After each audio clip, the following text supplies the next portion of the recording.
Hey, what's up guys? It's been a long time since I've done content for this channel. If you hear jets in the background, I'm in El Centro, NES El Centro, and I'm doing practice, the Blue Angels, so pardon the noise, the jet noise. I hear they come right now actually.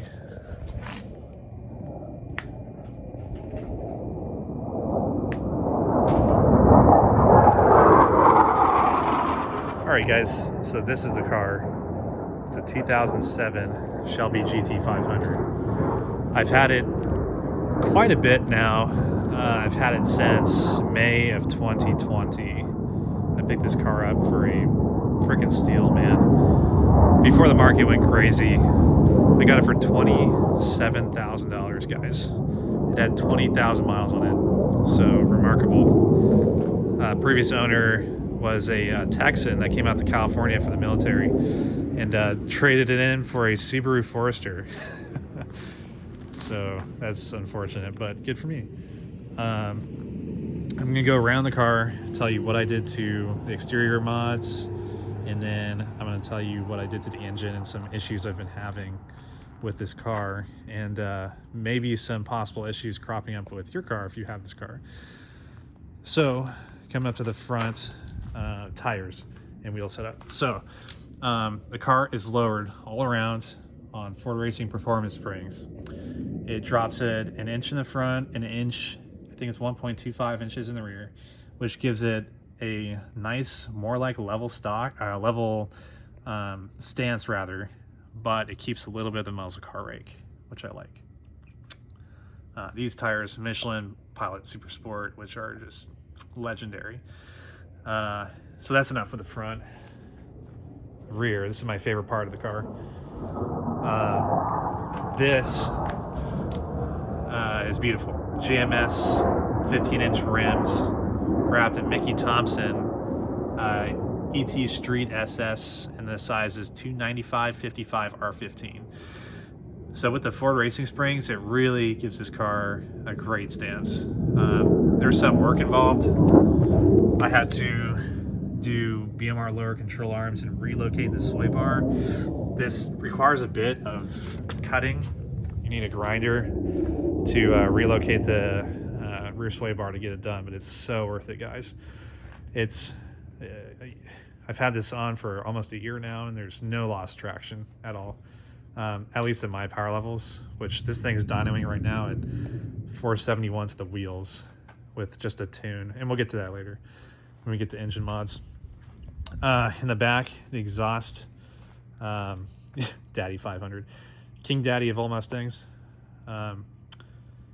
So anyway, I believe there are the FR 500 racing mufflers, which I put on here. These are my favorite sounding ones. Even on the GT, these were the best sounding mufflers. So walk around to right side, obviously more or less the same. Previous owner did this, the shorty antenna. I did this on my C5 Z06, and it really completes it. So that's it for exterior stuff I've done.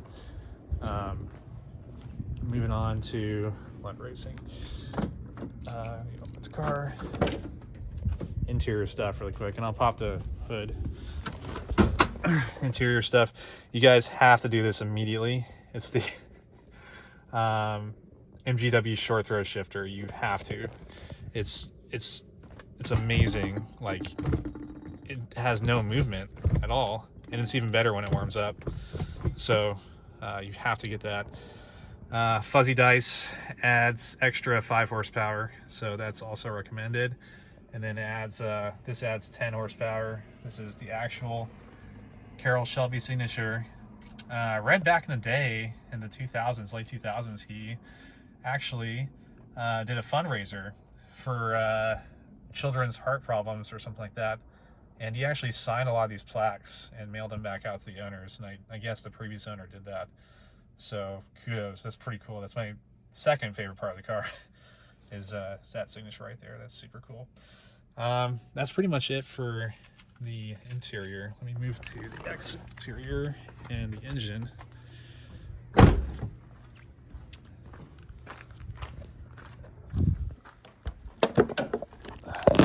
So as you can see, stock M122 supercharger. Got the JLT cold air intake, 125 millimeters, I believe. So pretty huge.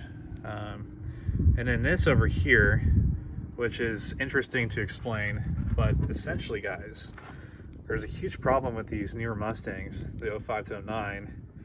The cooling fan, the high speed, and specifically the high speed fan, is giving me issues, and most Mustang issues, other people's Mustangs, with drawing too much amperage from the fuse box, and it melts the connectors in the fuse box. So essentially, I had to wire a completely separate relay going to the battery, so the cooling fan will draw directly from the battery and bypass the fuse box, which is a gigantic pain in the ass to do. So if any one of you has this issue, hit me up and I'll tell you what to do. Moving on to this kind of last mod in the engine bay is the JLT 3.0 oil cash can. This I've been told that on forced induction cars you want this because there's lots of blow by for the engine oil and you don't want to gunk up your intercooler. So if you live in California, unfortunately it's illegal. Well, all of this is illegal. So you're going to have to send to a buddy like I did in Arizona and ship it to you. And yeah, that's it. That's all I have done for the Mustang. So future for this car, it's going to be my Boulevard Blaster, my drag racer. As you guys know, my channel, I love to drag race.